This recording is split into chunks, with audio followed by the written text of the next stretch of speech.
Hello everyone, welcome to the What Goes on Tour vodcast. It's arguably, or maybe not arguably, the biggest week in Test Rugby in 2025 so far, and we thought we had to show you something uniquely Auckland. So we got the Auckland Tower, the cityscape in the background, and a whole lot of yachts in the foreground. Apparently there's a sailing boat for every 4 people in the greater Auckland area. That's what they tell me. But Shimmi's here, straight into action.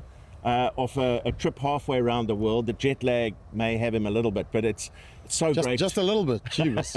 It's so great to welcome Mils Muliaina, 100 Test cap All Black, who's become a friend, a broadcasting colleague, and I think equally excited as us for a big week ahead. I am. I mean, we've brought you to a place that's typically Auckland. The only thing that's not Auckland is the weather that you brought with you, right? I mean, it's fairly cold right now, but we've been waiting for this for a very long time here in New Zealand, and the anticipation is really high.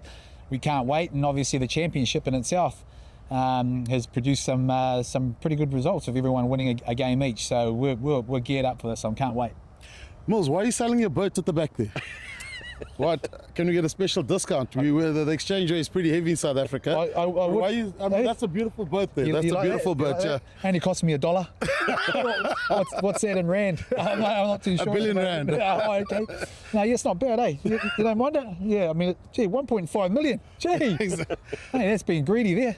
Mils, it's been we look at, I mean, South Africa, when we lose, we're quite critical of the team. All Blacks lose in Argentina. I mean, the blowback is real, yeah. It's crazy, isn't it? And it has been over the years. You know, every sort of time the All Blacks lose or don't play very well, it's often probably worse if you still win and don't play very well. But it's been a long few weeks for the All Blacks, having lost in Argentina and coming back here. There's a lot of sort of armchair sort of critics that sort of come out, but it just goes to show we are passionate about our rugby, we're passionate about our team, and when they don't perform, unfortunately, some of the things that are said are quite critical. I hate being in that environment. I'm so glad I'm not in that environment, because it brings back memories of that sort of, but at the same time, when you think about the guys, they're not far from here, their hotel. It brings them closer together. They'll be galvanised to want to come out, and they know they're playing the number 1 team in the world. Even though we were a few weeks ago, were we number 1? You guys, we'll give you guys you're number 1 for this week. Okay. But if ever there's a place as an All Black team that you want to bounce back from a defeat, it's the place where you haven't lost a game in 31 years, in 50 attempts, no losses. So what makes Eden Park this mystical place? It's a damn good question, Matt, because when you're in the environment, you don't really talk about it. But it's hard to explain. You're home, even though a lot of them are from down in Christchurch, so it's not really home. It's just a sense of, hey, you're going into the changing rooms, you feel that comfort of, it's our biggest stadium. Eden Park has a lot of history behind the stadium in itself, and it's the comfort. It's the comfort of being home. And I suppose right now with this game coming up, what a place to be able to try and put things right. And against a team that's the back-to-back Rugby World Champions. They've got a squad that perhaps isn't playing as well as what we know they can do, and that's probably put a little bit more edge on it as well. So Eden Park's a special place, and I'm sure even though they won't touch on it, they'll still feel the fact that, hey, it is pretty special. Talking about Eden Park, there's also another threat coming besides the Springboks, the Aussies. Oh, yes. And the Bledisloe Cup. There's lots of chat around. There's lots of chat around them possibly getting the Bledisloe. Look, they have to win twice, if I'm not mistaken. Yeah. But the Aussies are looking pretty strong. They're looking pretty good. They'll be pretty confident also coming here. I love the fact. I love the fact that they beat the Springboks over there in the first game. But the way they've come on, right? You want to come back on this vodka? Yeah, but the way they've come on, obviously the British and Irish Lions, I think they're lead into that. You can't emulate that sort of hype. You can't, the intensity of sort of where they've got to, and then to go to South Africa and do what they've done. They've definitely been a team that you'd have to say that have stepped up another level. The Bledisloe Cup, that's a different story. They've got to win it twice, but at the same time, we went through a lot of pain trying to win it back.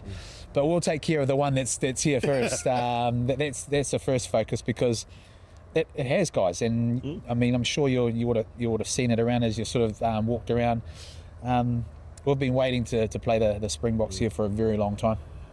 I was going to ask you about that. It's been 12 years since the Springboks were at Eden Park. So let's try and get your memories of that game. You know, we all feel that there was a massive injustice done that day. Yeah. 2 yellow cards to Bismarck du Plessis.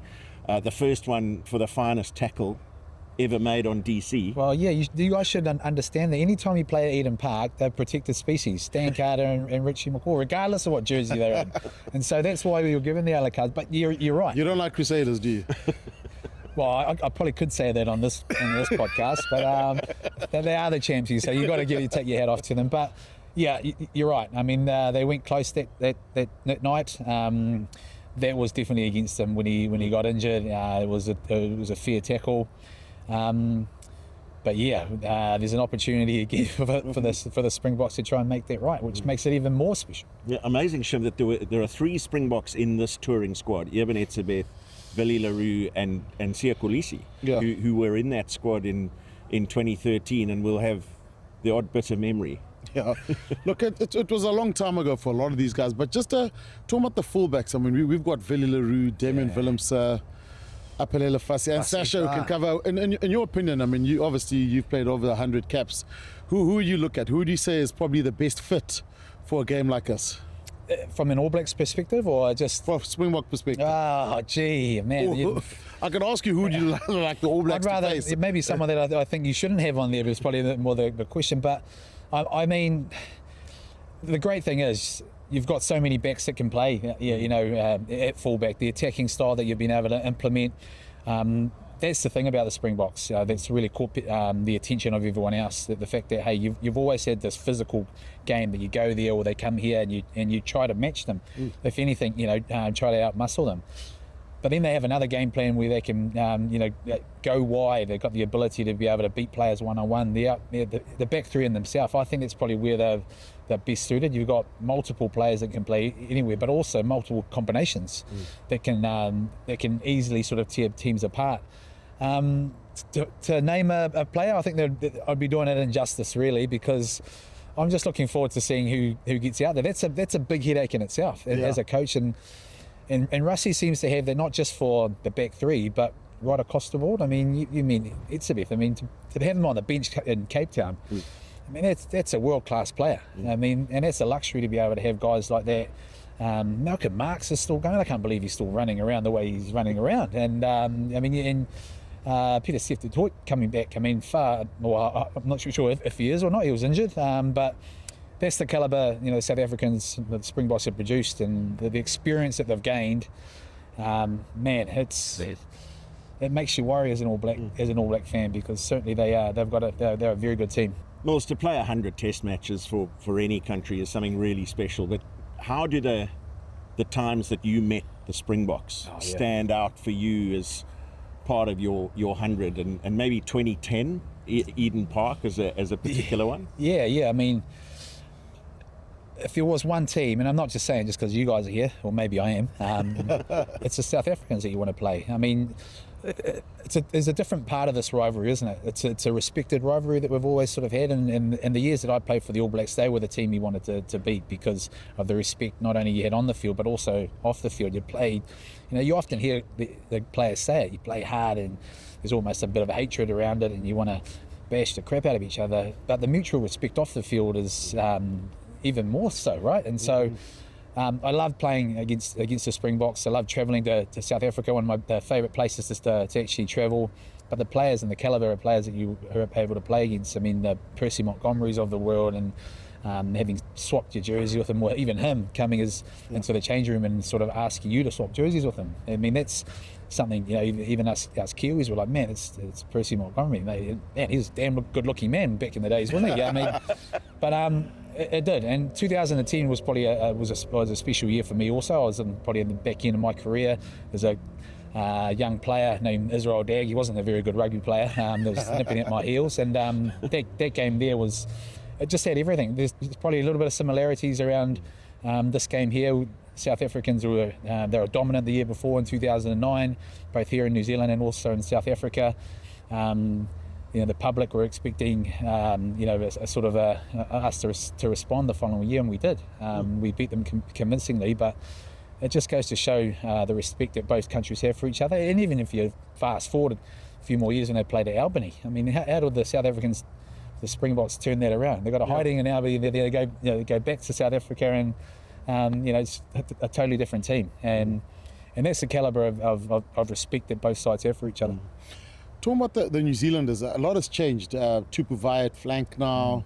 Holland, who's been good, has come on. We're seeing the All Blacks maul a lot more. They look more like a South African team at times than a New Zealand team. Is that part of the evolution of the All Blacks? Whereas we've probably gone the other way. Thank you for Tony Brown, by the way. Yeah. Thanks for giving us Tony Brown. We love him. Guy, hey? We love Tony Brown in South Africa. Thank you very much for giving us to him. But it looks like it's almost roles change. The All Blacks have gone the other way around. I think the game has evolved, certainly globally, but also when you're chasing the number one team, you're actually trying to, I suppose, counter their strengths. Yeah. And the strengths of the Springboks is your maul, your kicking game, your set piece. And that's probably why we've had to go to that. Bit bigger players. I still think there's an element where we've probably gone a little bit too far, because we love the expensive game, playing on top of the ground.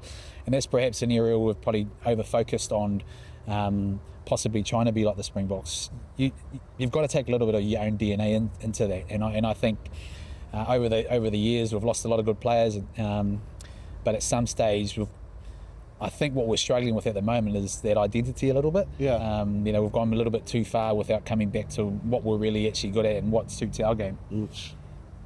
Talking about next year, Richie Mo'unga back, that was big news. The selection of overseas players, Lester Fainganuka, he's back in the squad now. I mean, he's massive. He was great in the World Cup. We select from all around the world in South Africa. In New Zealand, you guys have decided to stay with homegrown. Yeah. Will that change? Is there a look of it? Is there a push to do it? Yeah. Or is it still going to stay the same? Because a New Zealand team that picks all around the world is a completely different look. Yeah. And the downside we have is trying to keep our talent here in New Zealand. We can't compete with the financial side of it. And so as soon as you start opening it up, that's the difficulties. Why would you stay here as a youngster when you can go make more money overseas and then the other guys are still getting picked up? So it's a difficult one. We've had to adapt, but isn't it amazing when you start losing games that you start opening up those criteria a little bit more? Morgan's coming back. Well, he's coming back legitimately, but Leicester's back into it now, and we've certainly got some great players, and it'd be good to keep a sort of a handful of those experienced guys back here in New Zealand. But I personally wouldn't like that rule changed because of the reason I mentioned at the very beginning. Well, one of the dyed-in-the-wool All Blacks, Ardie Savea, he gets a special moment on Saturday, his 100th Test match against the old foe at Eden Park, where you played your 100th in a World Cup match against Argentina. Just your thoughts on Ardie and his contribution across the back row, captain at times. He's just been one of the outstanding All Blacks, hasn't he? Yeah, special player, a special human being when you suppose you get to sort of that and especially when you're a loose forward.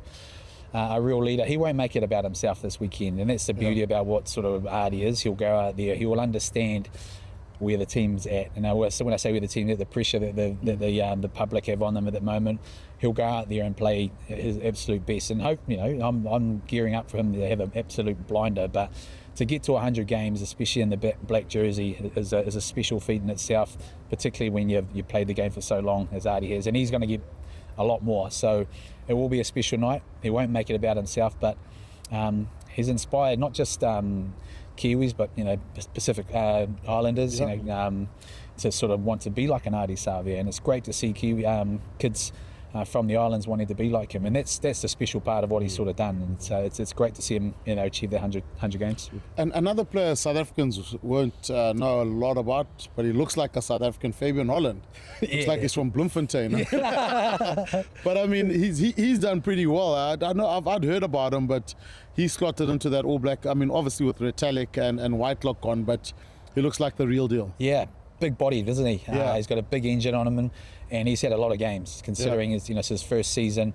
It's an amazing story that came over here to go to high school and didn't see his family for a few years because of COVID. And it was his dream. I mean, to become an All Black. I mean, you often hear that from the islands because they're only 3-hour flight or somewhere else, but somewhere from Holland. He's going to be a special kid. He's had a lot of minutes, but it's good because we're just creating a bit more depth in that department. We've lost Retallick, obviously, you know, Tui Polotu's sort of been there for a wee while, so it's nice to see a youngster like that coming through, and he's going to be a special player over the years to come. How exciting, given the rivalry between these two great rugby countries, that we're going to see a proper test tour. I know. All Blacks to South Africa next year, the greatest rivalry tour. Oh, it is. When I gave up and I retired, the one thing I said to my wife was I'd love to go and on a tour to South Africa, you know, on a tour group, because it's something special when you go there. If you ever get a chance to do, and you've got to do it, because I mean, the hospitality that they show, the test matches, how it's just a different experience in itself. But it's great also for the rivalry and that. You know, the only one thing that's missing right now, we need you guys back in Super Rugby. And I know you guys are dying to get back here, but we need you guys back at the same time. You've already taken Tony Brown, so why not come back and be exposed to everything else? But that tour is going to be something special. And, you know, us Kiwis, I mean, we'll get over this one first, and then we'll start to sort of look towards Wellington. And obviously that there around the corner, it's just going to be massive. And I can't wait. So I might be on that tour. Who knows? We'll soon find out. Yeah, Dory will take you to Kimberley, Potchefstroom, Valcom, and every other. No, I can't say. We all love those towns in South Africa, but we'll take you to some. Yeah, it will be awesome. I'm looking forward to that tour, though. We miss Super Rugby also, I won't lie, having the New Zealand teams in Cape Town. We commented on a lot of them. So it was just a different feel, a different look, just like this weekend is going to be, I think. Yeah. With the rivalry, there's going to be a lot of brandy and cokes, I think, at 8 in the morning in South Africa before the game. But it's going to be a great contest. I love it. Like, I don't think I've ever seen, even at the airport, right, as many South African fans turn up at that hour of the morning to welcome the Springboks, and then it's great for our country as well. And we've always known there's the immigration, you know, there's a lot of them that have come over here to New Zealand and make them home. But I love it. I love the fact that there's so many that are so passionate. They've even taken over our golf courses and everything else like that. This whole week is all Springboks week at the moment, but it's great, and it's great for the rivalry too. So it's going to be a hell of a game. Yeah, well, it will be a hell of a game, and it's just an amazing privilege to be in Auckland ahead of a game of this magnitude. It's the one that everybody's been waiting for. We've been saying all week that form doesn't really matter. People have been critical of the Springboks and the All Blacks in the season so far, but form goes out of the window in a game of this magnitude. Our massive thanks to you, Mils, for your time. Great to be here with you. 100 Test Cap All Black in this special week. Thank you for watching the What Goes On Tour vodcast. Give us a thumbs up if you like what we're doing. Send us some comments, some questions that you'd like to ask, and stay in touch with us on the SuperSport YouTube channel and all the other digital channels available through SuperSport. And we look forward to catching up with you again after the game at Eden Park. Should we do a transaction now, mate? Sell you that boat, eh? You want to take it back to South Africa? Yeah, you know you want to. Can't afford that. Can't afford that.